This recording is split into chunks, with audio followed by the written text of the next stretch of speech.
पोटी और यूरिन की उस पर कंट्रोल हासिल कर लेते हैं, तो इस तरह आहिस्ता आहिस्ता वो दिन के साथ साथ रात में भी अपने यूरिन को कंट्रोल करना सीख लेते हैं, और फिर जैसे उनको यूरिन की हाजत होती है वो वाशरूम में जाना शुरू कर देते हैं। तो सबसे पहली बात तो ये। दूसरी बात, सोने से पहले पीने वाली अशिया का इस्तेमाल बहुत कम करें। अमूमन बच्चे रात सोने से पहले दूध और पानी का इस्तेमाल करते हैं, जिससे फिर अल्टीमेटली रात को वो बिस्तर पर पेशाब कर देते हैं।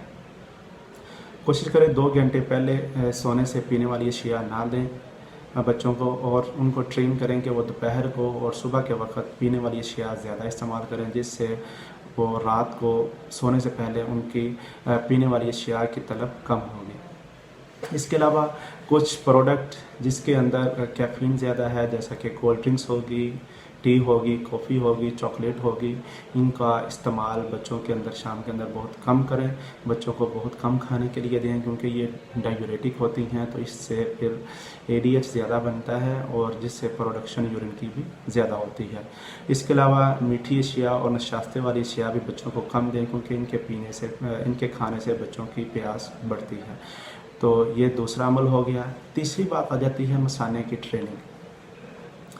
आप एक टाइम सेट करें जिसके वक्त आप बच्चों को वाशरूम में लाजमी लेकर जाएं, चाहे उनको पेशाब की हाजत हुई है या नहीं हुई, आपने उनको वाशरूम में लेकर जाना है। इस तरह क्या होगा, बच्चे अपने मसाने पर काबू करना भी सीख लेंगे, और सेकंड उनके अंदर हैबिट बन जाएगी कि वो जैसे ही वाशरूम आएगा या उनको मतलब जो टाइम सेट होगा उस पर उनको लाजमी वाशरूम आना शुरू हो जाएगा, या वो अपने मसाने पर काबू पाना सीख लेंगे। तो कोशिश करें कि 2 घंटे सोने से पहले एक तो आपने खाने की अशिया नहीं देनी, सेकंड आप सोने से पहले बच्चों को लाजमी वाशरूम लेकर जाएं, और थर्ड, अगर आपके बच्चे सोए हैं तो सोते हुए बच्चे को 2-3 दफ़ा उठाकर आप वाशरूम लेके जाएं, ताकि उसके अंदर आहिस्ता आहिस्ता हैबिट बन जाए कि वो उस वक्त उठ के वाशरूम जाना शुरू कर दे। तो इस तरह ये बच्चे अपने मसाने पर काबू पाना सीख लेंगे। फोर्थ बात जो आ जाती है वो है बेड वेटिंग अलार्म। ये भी एक बहुत कॉमन और बहुत ही हेल्पफुल प्रोसीजर है। इसमें एक स्पेशल टाइप का अलार्म होता है, जैसे ही बच्चा यूरिन स्टार्ट करता है तो ये ज़ोर से एक घंटी बजती है, जिससे बच्चा नींद से उठ जाता है। तो इससे एक टाइम भी सेट हो जाता है कि बार बार अलार्म उसी टाइम पर बजने से बच्चा नींद से उसके उठने की हैबिट बन जाती है। तो अल्टीमेटली फिर एक दिन ऐसा आता है कि बच्चा खुद ब खुद उस टाइम उठकर वाशरूम जाना शुरू कर देता है। इस अलार्म से तकरीबन 50 to 75% बच्चे बिस्तर पर पेशाब करने वाली हैबिट पर काबू पा लेते हैं। और सबसे लास्ट, आप अपने बच्चों की जब एजुकेशन या उनकी ट्रेनिंग कर रहे हैं तो आपने गिफ्ट लाजमी अरेंज करना है, कि आपने गिफ्ट रखना है कि जिस दिन बच्चा रात को बिस्तर पर पेशाब नहीं करेगा आप उसको सुबह गिफ्ट देंगे। वो चाहे चॉकलेट रख लें, चाहे कोई खिलौना रख लें, या कोई भी चीज़ आप रख सकते हैं आप वो रखें, ताकि बच्चों को इस तरह उनके अंदर एक करेज पैदा हो कि जिस दिन वो बिस्तर पर पेशाब नहीं करेंगे आप उन्हें गिफ्ट देंगे। अगर इन तमाम प्रोसीजर के बाद भी आपके बच्चे बिस्तर पर पेशाब करने के अमल पर काबू नहीं पाते, तो फिर आपने अपने करीबी अच्छे डॉक्टर के पास विज़िट करना है, उसके ब्लड टेस्ट करवाने हैं, यूरिन टेस्ट लाजमी करवाएं, जिससे उसका यूरिन इन्फेक्शन के बारे में पता चल जाएगा, या फिर जो है दूसरे जो प्रॉब्लम है उनके बारे में सॉर्ट आउट हो जाएगा। इसके बाद कुछ मेडिसिन भी हैं, वो भी आप यूज़ करवा सकते हैं, लेकिन वो डॉक्टर के मशवरे के साथ आप यूज़ करवाएं, जिसके अंदर अमिप्रामाइन है, ऑक्सीब्यूटाइरिन है या डेस्मोप्रेसन है। इस तरह की मेडिसिन है जिससे जो है इस बीमारी से छुटकारा हासिल किया जा सकता है। उम्मीद है आपको ये वीडियो बहुत पसंद आई होगी। इसके बारे में किसी भी किस्म का कमेंट या क्वेश्चन के लिए आप हमसे रब्ता कर सकते हैं। Thank you. अल्लाह हाफिज़।